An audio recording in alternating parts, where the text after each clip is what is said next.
Everyone, welcome back to my channel. Class 10th maths की exercise 5.3 का part 5 है ये, जिसके अंदर हम क्वेश्चन नंबर 14, 15 एंड 16 कवर करने वाले हैं। इससे पहले 1 to 13 जो क्वेश्चंस हैं हम पार्ट 1 to पार्ट 4 में डिस्कस कर चुके हैं, और ये जो सारे क्वेश्चंस हैं अकॉर्डिंग टू न्यू सिलेबस हैं, जो भी रिवाइज्ड सिलेबस है, जो भी डिलीटेड है उसको ध्यान में रखते हुए ये वीडियो बनाई गई है, ठीक है। और ये एनसीईआरटी बुक से रिलेट करते हैं, ठीक है। So let get started. Question number 14, हम जो एक्सरसाइज 5.3 कर रहे हैं उसके अंदर हमें सम निकालना होता है। वैसे आपको जो है एग्जाम में पता नहीं लगने वाला ये कौन सी एक्सरसाइज का क्वेश्चन है, ठीक है। तो वैसे जनरली आपको इन तीनों ही एक्सरसाइज के लिए, पूरे चैप्टर के लिए 3 ही फॉर्मूलाज जो है वो जो है उनकी नीड पड़ती है। पहला है an equal to a plus N minus 1 into D. Second S का होता है और थर्ड भी एस का ही होता है। एस के 2 फॉर्मूलाज होती हैं, ठीक है, जो मैं पहले बहुत बार डिस्कस कर चुकी हूँ। एक है n/2 2a plus N minus 1 into D, और सेकेंड ये वाला है एस का। तो टोटल 3 फॉर्मूलाज है, 1, 2 एंड 3, ठीक है। इन्हीं 3 ही फॉर्मूलाज का यूज पूरे ही चैप्टर के अंदर हमने करना होता है। तो चलिए क्वेश्चन नंबर 14 पे चलते हैं। Find the sum of odd numbers between 0 and 50। हमें क्या निकालना है, क्वेश्चन से क्लियर हो गया, सम, ठीक है। सम निकालने के लिए आपको इन दोनों में से किसी भी फॉर्मूले की इंफॉर्मेशन पूरी कंप्लीट होनी चाहिए। तो ऑड नंबर्स बिटवीन 0 एंड 50, तो यहाँ पर क्लियरली ना आपको कहीं n दिख रहा है, ना a ना d, कुछ भी नहीं दिख रहा, तो वही आपको पहले फाइंड आउट करनी है। 0 to 50 के बीच के जो भी ऑड नंबर्स होंगे, 0 to 50 काउंटिंग के बीच के, तो ऑड नंबर्स कौन से होते हैं, जो 2 से डिवाइड नहीं होते। तो 0 ऑड नंबर नहीं होता तो हम क्या लेंगे, 1, देन 3, देन 5, सो ऑन चलते जाएंगे, और इससे हम पीछे आएंगे 50 से, तो वो क्या होगा 49, ऐसे ही एक और लिख लें तो 47। इस तरह से हमारी सीरीज क्रिएट हो गई। ये हमारी असली सीरीज है, ये नहीं है, ठीक है।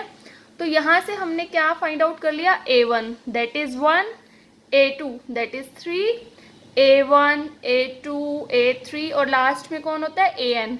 सो an इज 49, ठीक है। तो अब आप देखिए, आप दोनों में से कोई भी फॉर्मूला लगाना चाहें तो आपको n की नीड है। ये n है, ये n है, दोनों फॉर्मूला इसके अंदर ही। तो n पहले आपको फाइंड आउट करना पड़ेगा with the help of an। an की वैल्यू क्या है, 49, तो हमें पहले ये वाला फॉर्मूला लगाना पड़ेगा, यहाँ से n फाइंड आउट करना पड़ेगा, देन हम ये वाला लगा सकते हैं या ये वाला लगा सकते हैं, ठीक है। तो an is 49, a is 1, n find out करना है, and d is a2 minus a1, 3 minus 1, 2। और वैसे भी आपको क्लियरली पता लगना चाहिए कि जो 2 ऑड नंबर्स होते हैं कॉन्जिक्यूटिव, उनके बीच में 2 का ही डिफरेंस होता है, ठीक है। तो अब हमने इसको कर देना है कैलकुलेट, और हमारी n की वैल्यू आ जाएगी। तो n इज 25। वैसे भी क्लियरली विजिबल था, 0 से 50 काउंटिंग के बीच में 25 ऑड नंबर्स होंगे और 25 ही इवन नंबर्स होंगे, ठीक है। बट फिर भी एक डाउट वाली सिचुएशन को अगर इवन नंबर्स निकालने होते ना तो वो उसमें 0 भी काउंट हो जाता। तो आप बेटर है कि आपकी मिस्टेक को अवॉइड करने के लिए फॉर्मूला से ही कैलकुलेट कीजिए। हमें निकालना है एसएन, हमें मेन निकालना ही क्या था, सम, ठीक है। एसएन के 2 फॉर्मूलाज हैं, अब आप कोई सा भी इसमें जो है अप्लाई कर सकते हो। अब ये मैं आपको बहुत बार बता चुकी हूँ कि अगर आपको एस निकालना है कितना, आप 25 टर्म्स का, ठीक है, एन 25 आया ना, तो जो nth टर्म है वो भी आपकी 25th टर्म वाली ही होनी चाहिए। तो ये 25th नंबर पे ही बनेगा 49 भी। फिर भी अगर आपको डाउट है तो आप ये भी लगा सकते हो, कोई इशू नहीं है। हम दोनों में से ऐसा कभी जरूरी नहीं होता कि जिस क्वेश्चन में an दिख रहा है तो आपको यही ही लगाना है, आप वो भी लगा सकते हो, ठीक है। सो n is 25/2, a is 1 and an is 49, ठीक है। अब हम करके इसको कैलकुलेट S25 निकाल देंगे।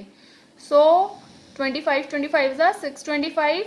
सम ऑफ ऑड नंबर्स जो कि कितने हैं 0 से 50 के बीच में, 25, उनका सम कितना आया, 625। Question number 15 is A contract on construction job specifies a penalty for delay of completion beyond a certain date as follows। क्या कहना चाह रहे हैं कि जो कंस्ट्रक्शन जॉब पे कॉन्ट्रैक्ट है, अगर हम उसमें डिले करते हैं एक पर्टिकुलर डेट के बाद तो हमें ना क्या पेनल्टी लगेगी, ₹200 फॉर द फर्स्ट डे। एक दिन लेट किया, फर्स्ट डे की पेनल्टी कितनी है 200, so A1 is 200। Then 250 for second day, तो A2 is 250। Then 300 for third day, इसी तरह से A3 है वो क्या हो गया 300, सो ऑन ये चलता जाएगा, ठीक है। And the penalty for each succeeding day being ₹50 more than the preceding day. वो कह रहे हैं कि जैसे जैसे मतलब डेज बढ़ते जाएंगे, लाइक A4 पे जाएंगे तो 50 और बढ़ता जाएगा, ठीक है। तो जो प्रीवियस डे होगा उसका 50 कम होगा और जो सक्सीडिंग डे होगा उसका 50 उससे ज़्यादा होगा। लाइक ये 200, ये उससे 50 ज़्यादा, देन उससे 50 ज़्यादा, फिर और लेट किया तो 350, फिर और लेट किया तो 400, इस तरह से चलता रहेगा, ठीक है। तो कॉमन ही दिख रहा है आपको कि डिफरेंस कितना कितना क्रिएट हो रहा है 50 का, ठीक है। 250 माइनस 200 भी आप कर सकते हो। अगर आपको इससे भी क्लियर नहीं हो रहा तो A2 A1 को सब्ट्रैक्ट करके देख लो। How much does a delay of 30 days, 30 days कितने दिनों का डिले हुआ 30, so N is 30। Cost the contractor, अगर वो 30 डेज डिले कर देते तो टोटल कितनी उसको पेनल्टी की कॉस्ट पड़ेगी। तो टोटल पेनल्टी पूछ रहे हैं एक तरह से, तो इसका मतलब सम पूछ रहे हैं S30। तो मेन बस आपको इसमें यही पता करना था, बाकी तो सब कुछ जो है बहुत इजी है निकालना। तो आप यहाँ पर यही वाला ही फॉर्मूला लगा सकते हो, ये वाला नहीं, बिकॉज आपके पास AN नहीं है। वो आप चाहो तो बहुत दूर तक फाइंड कर सकते हो, बट उसकी हमें क्या ही नीड है, हमारा वेस्टेज ऑफ टाइम ही होना है, ठीक है।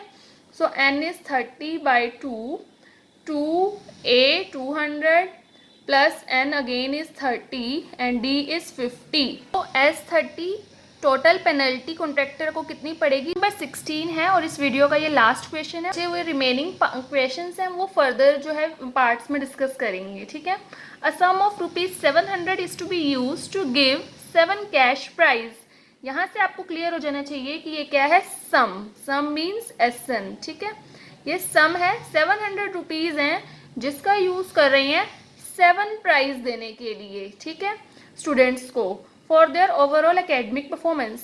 If each prize is 20 less than preceding term, her price की वैल्यू 20 पिछले से कम है। लाइक फर्स्ट जो आएगा मान लो वो 200 है, तो जो सेकंड आएगा उसको कितने मिलेंगे 180, 20 कम होता जाएगा। सो ये आपको इस लाइन के थ्रू ना कॉमन डिफरेंस बता रहे हैं कि हर प्राइस 20 लेस होता जा रहा है, इट मीन्स माइनस का 20, ठीक है, तो लेस कम होता जा रहा है।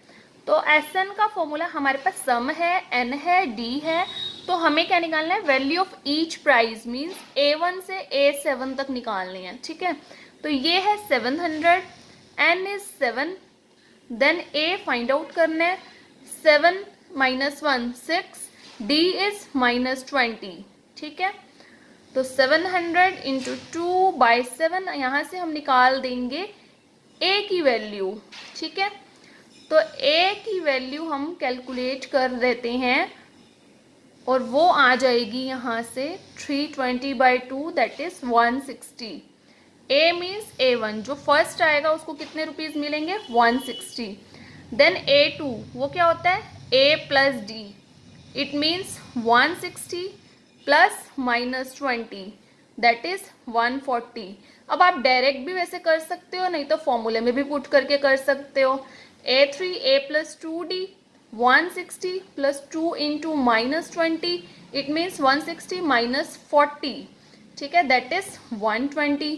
सिमिलर वे में हम A4, A5 और A6 और A7 निकाल देते हैं।